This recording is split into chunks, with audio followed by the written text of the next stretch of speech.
And now to the historical significance of the Limuru Three meeting. And the term Limuru Three has been bandied about a lot in the last few weeks.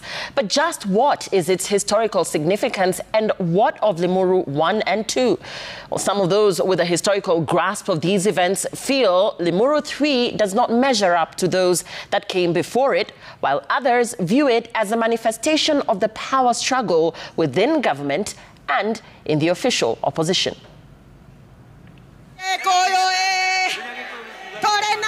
Before there was Limuru 3, there was Limuru 1, then 2. And before there was Limuru 1, there was Limuru. Limuru, historians say, has been a landmark on Kenya's political landscape right from independence.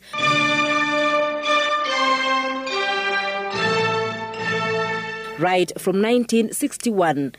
And we are making this decision in Limuru very radical. Jomo Kenyatta is going to be our leader. We are talking about a detainee is going to be our leader. A political decision reached at the home of James Gishuru. 5 years later, Kenya, now a sovereign state, and Limuru would once again play a host of another political turning point in Kenya's history. Nyerere is moving socialist. Obote has moved socialist. Ethiopia has moved socialist. Kwame Nkrumah is talking about socialism. Every African is talking about socialism. We go to Limuru and say, no, we are going to move to have a market economy. A no that cemented the fallout between Jomo Kenyatta and Premier Vice President Jaramogi Oginga Odinga. But it wasn't until May 2010 that the Mwai Kibaki's administration tapped into the historical significance of Limuru to rally the Kikuyu community around what is a present-day constitution, birthing Limuru 1. Michuki was out, Jamre Kamau was out.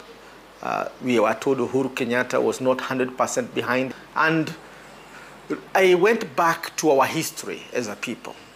And we found that any time we had such divisions, we went back to Limuru to find consensus so that we go in as a people. Kenya was again at a crossroads, and the idea behind Limuru 1 was to have Mount Kenya again assert its dominance as unified bloc. Out of Limuru 1, we decided, 1, we are going to support this constitution. 2, Uhuru is going to be the voice of Mount Kenya. And that we are going to vote for the constitution as a community. Come 2012, Mount Kenya once again found itself at a political crossroads of monumental political consequence, and again it spoke in one voice. Limuru 2 decided that Uhuru is not just going to be the voice of Mount Kenya, he is also going to be a presidential candidate.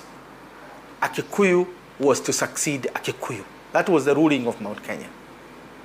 Second, that ICC or no ICC, we don't care. We are going to elect Uhuru Kenyatta. But what of Limuru 3? Of what historical significance is it? I have a problem with an agenda that lowers the quality of the Limuru process.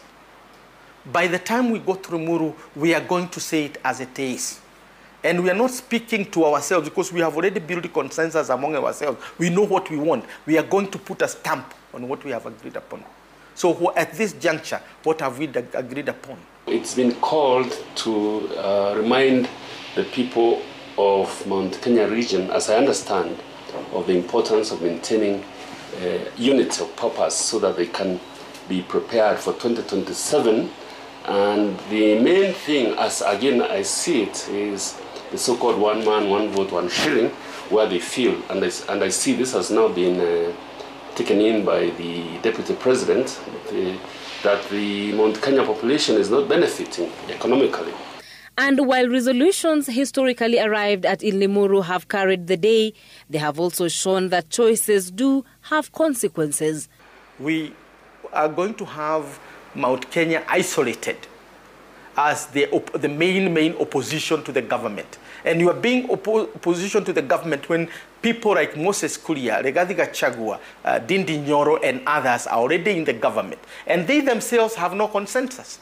Ruto is cleverly placing their own people in positions of authority so that when 2027 comes, he can always point out that it's not me. It was your own people who are in leadership in the National Assembly.